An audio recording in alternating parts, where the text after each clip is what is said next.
Good morning friends, स्वागत है आपका अपने चैनल सनातनी क्लासेस में। आज हम कक्षा 11 हिंदी की जो हमारी जीवन परिचय की सीरीज चल रही थी, आज हम उसका अगला पार्ट लेकर आए हैं, जो है भारतेंदु हरिश्चंद्र। अगर आपका चैप्टर देखा जाए तो यह क्या किताब के हिसाब से पहला चैप्टर है। ठीक है फ्रेंड्स, चलिए स्टार्ट करते हैं। आधुनिक हिंदी साहित्य के जन्मदाता भारतेंदु हरिश्चंद्र इतिहास प्रसिद्ध सेठ अमीन चंद के पौत्र गोपाल चंद गिरिधर दास के ज्येष्ठ पुत्र थे। इनका जन्म 1850 ईस्वी में काशी में हुआ था। मात्र 5 वर्ष की अवस्था में माता पार्वती देवी तथा 10 वर्ष की अवस्था में पिता गोपाल चंद्र के सुख से वंचित हो गए थे। मतलब 5 वर्ष की अवस्था में ही इनकी माता का मृत्यु हो गया था और 10 वर्ष की अवस्था में पिताजी का मृत्यु हो गया था। लेकिन जो घर जिस घर से थे बहुत ही प्रतिष्ठित घर से एक किसके पौपुत्र थे, लिखा है गिरिधर दास। अमीन चंद के पौपुत्र गोपाल चंद गिरिधर दास के पौपुत्र थे। इनका जन्म 1805 ईस्वी में हुआ था। विमाता मोहन बीबी का इन पर विशेष प्रेम न होने के कारण इनके पालन पोषण का भार काली कदमा दाई और तिलकधारी नौकर पर था। मतलब में भी इनकी सौतेली माँ आई थी और उनका इन पर ज़्यादा ध्यान नहीं था, इसलिए इनका जो लालन पोषण हुआ था काली कदमा और दाई तिलकधारी नौकर पर था। पिता की असामयिक मृत्यु के बाद क्वींस कॉलेज वाराणसी में 3-4 वर्ष तक अध्ययन किया। उस समय काशी के रईसों में केवल राजा शिव प्रसाद सितारे हिंद ही अंग्रेजी में पढ़े लिखे थे। कौन थे? राजा शिव प्रसाद सितारे हिंद ही अंग्रेजी में पढ़े लिखे थे। ठीक है फ्रेंड्स, आगे देखते हैं। पढ़े लिखे थे इसलिए भारतेंदु जी अंग्रेजी पढ़ने के लिए उनके पास जाया करते थे और उन्हें गुरु तुल्य मानते थे। अंग्रेजी छोड़ने के बाद इन्होंने स्वाध्याय द्वारा हिंदी, संस्कृत और अंग्रेजी के अतिरिक्त मराठी, गुजराती, बंगाली, मारवाड़ी, उर्दू, पंजाबी आदि भारतीय भाषाओं का ज्ञान प्राप्त किया।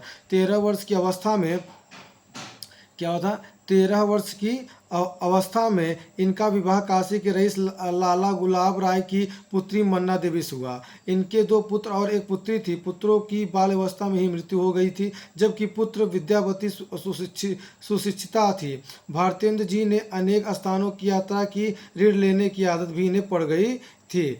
ऋणग्रस्तता, कौटुंबिक तथा अन्य सांसारिक चिंताओं सहित क्षय रोग से पीड़ित भारतेंदु जी का निधन 1885 ईस्वी में 34 वर्ष 4 महीने की अवस्था में हो गया। ठीक है फ्रेंड्स, इनकी मृत्यु कब हुई थी? 34 वर्ष 4 महीने की अवस्था में 1885 को हो गई थी। और इनका जो जन्म हुआ था 1850 ईस्वी को हुआ था। इनके पिता इन माता की 5 वर्ष की अवस्था में ही मृत्यु हो गई थी। अरे पौपुत्र किसके थे?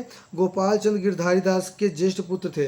अब इनकी सौतेलवी माँ आई, लेकिन इनका लालन पालन सही से न कर सकी, तो इनकी दाई और नौकर पर क्या रह गया? इनका पूरा जिम्मा रहा। उसके बाद धीरे धीरे इनकी शादी भी हुई। शादी से जो इनकी शादी हुई तो 2 पुत्र और 1 पुत्री थी।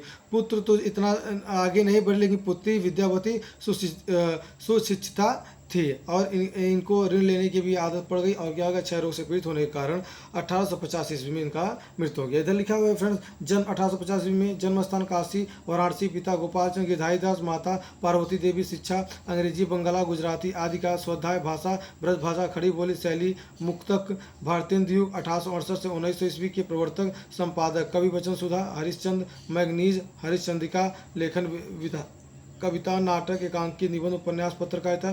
प्रमुख रचनाएं: नील देवी, प्रेम जोगिनी, भारत दुर्दशा, अंधेर नगरी, कर्पूर मंजरी, सुलोचना। मृत्यु 1885 ईस्वी में। साहित्य में स्थान: हिंदी साहित्य के विकास में महत्वपूर्ण भूमिका भारतेंदु जी ने दी थी। कि हिंदी साहित्य के विकास में महत्वपूर्ण भूमिका भारतेंदु युग में है।